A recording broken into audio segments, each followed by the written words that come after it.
The IKEA Business Network is now open for small businesses and entrepreneurs. Join for free today to get access to interior design services to help you make the most of your workspace, employee well-being benefits to help you and your people grow, and amazing discounts on travel, insurance, and IKEA purchases, deliveries, and more. Take your small business to the next level when you sign up for the IKEA Business Network for free today by searching IKEA Business Network.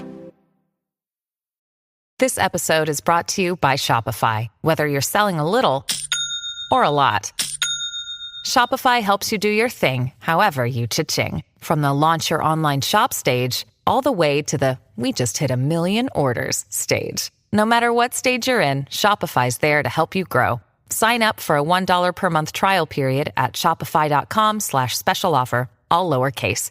That's shopify.com/special offer.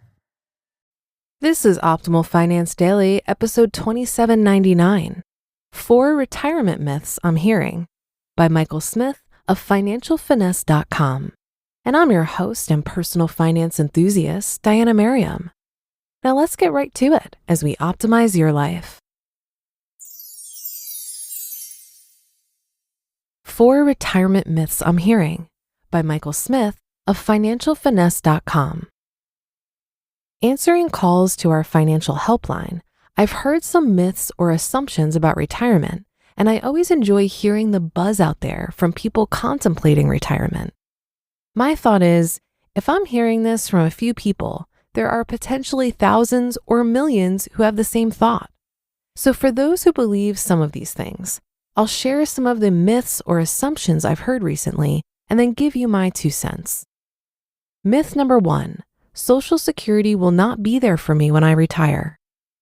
My view is that in some form or fashion, Social Security should be there if you are 20 years or less away from retirement. There's no current plan to do away with Social Security. It would be political suicide for a politician to propose such a thing. And if there's one thing most politicians care about more than anything else, it's their re-election campaign.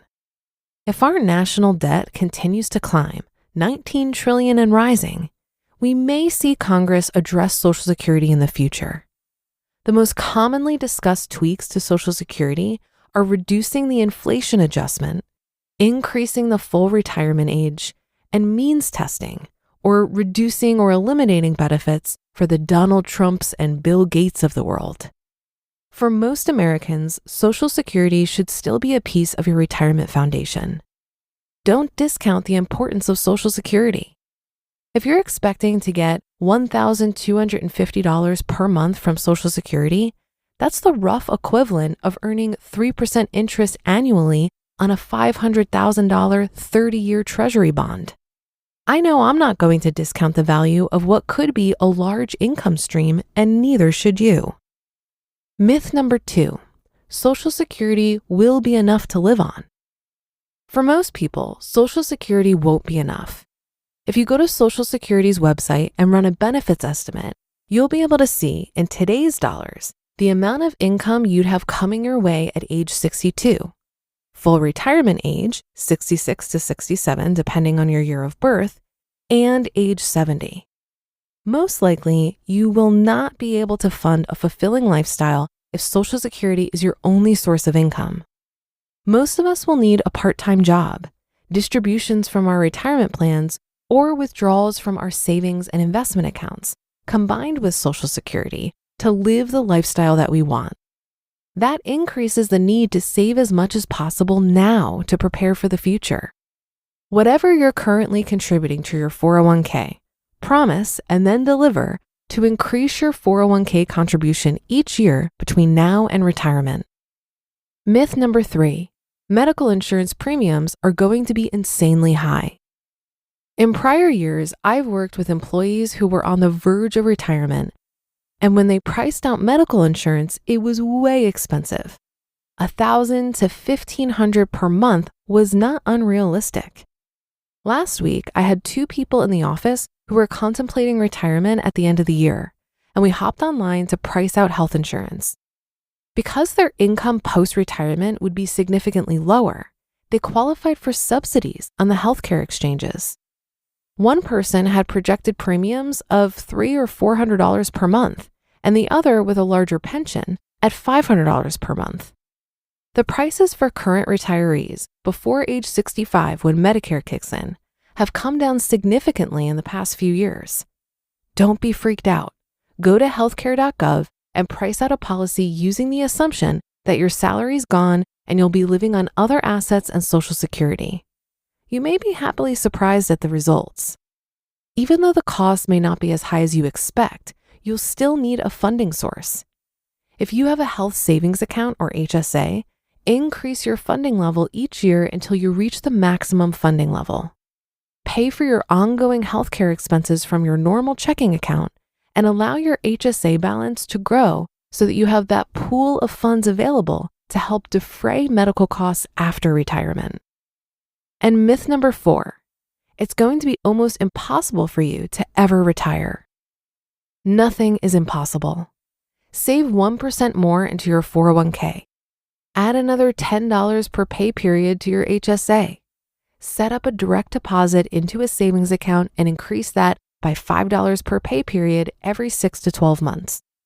Find a way to cut $25 a month out of your budget.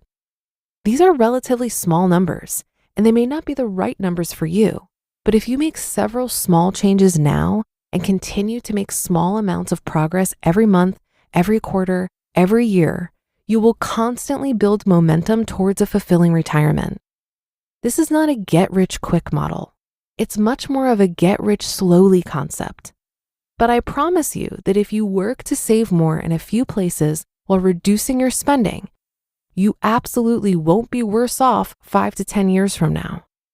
Retirement is possible for everyone. It just requires some effort. Run a retirement projection now to see where you stand as of today. Make the small changes that I mentioned today, and you'll see potentially large impacts in the future. You just listened to the post titled 4 Retirement Myths I'm Hearing by Michael Smith of financialfinesse.com, and I'll be right back with my commentary. For a lot of people, myself included, different finance apps can be stressful and make it difficult to manage finances. But then I tried Monarch Money and everything got so much easier. Maybe you're saving for a down payment, a wedding, a dream vacation, your kids' college. I found that Monarch makes it so easy to help you reach your financial goals, whatever they are. I definitely wouldn't be able to allocate my finances or plan as clearly without help from Monarch. In fact, Monarch is the top-rated all-in-one personal finance app. It gives you a comprehensive view of all of your accounts, investments, transactions, and more. Create custom budgets, track progress towards financial goals, and collaborate with your partner. And now get an extended 30-day free trial when you go to monarchmoney.com/OFD. After trying out Monarch for myself, I understand why it's the top-rated personal finance app. And right now, listeners of this show will get an extended 30-day free trial when you go to monarchmoney.com/OFD. That's monarchmoney.com/OFD for your extended 30-day free trial. This episode is brought to you by Shopify. Whether you're selling a little or a lot, Shopify helps you do your thing, however you cha-ching. From the launch your online shop stage, all the way to the we just hit 1 million orders stage. No matter what stage you're in, Shopify's there to help you grow. Sign up for a $1 per month trial period at shopify.com/special offer, all lowercase. That's shopify.com/special offer. I hear the concern about health insurance often, especially when it comes to early retirement. But I agree with Michael here. It's worth it to test your assumptions. I bought insurance off the exchange and I pay about $340 per month without any subsidies. However, some years my income is so low that my insurance is completely subsidized, and so I get all that money back at tax time. What I worry about more is medical bills in general. I once got a bill for $1,000 because my doctor ordered a test that the insurance company wouldn't cover. Though if I knew then what I know now, I would have definitely advocated for myself better. Did you know that medical billing fraud is an $80 billion problem? Healthcare is the only thing we pay for, where we have no idea how much it could cost before we get the bill. But it is possible for us to be better consumers of healthcare. There was an incredible speech at the Economy Conference, which is an event I produce, about what to do when you get a medical bill. The speech was from Angel Salucci, who investigates medical billing fraud and abuse. And she's found from 20 years of data that 93% of medical bills may contain errors and/or blatant fraud. Always request an itemized bill and make sure you understand and agree to everything before you pay anything. There are 4 main types of common errors to look out for on medical bills. And if you'd like to learn more about this, check out Angel's speech on the Economy Conference YouTube channel titled The Uprising of America Against Its Profiteering Healthcare System. And that should do it for today. Have a happy rest of your day, and I'll see you for the Friday show tomorrow, where your optimal life awaits.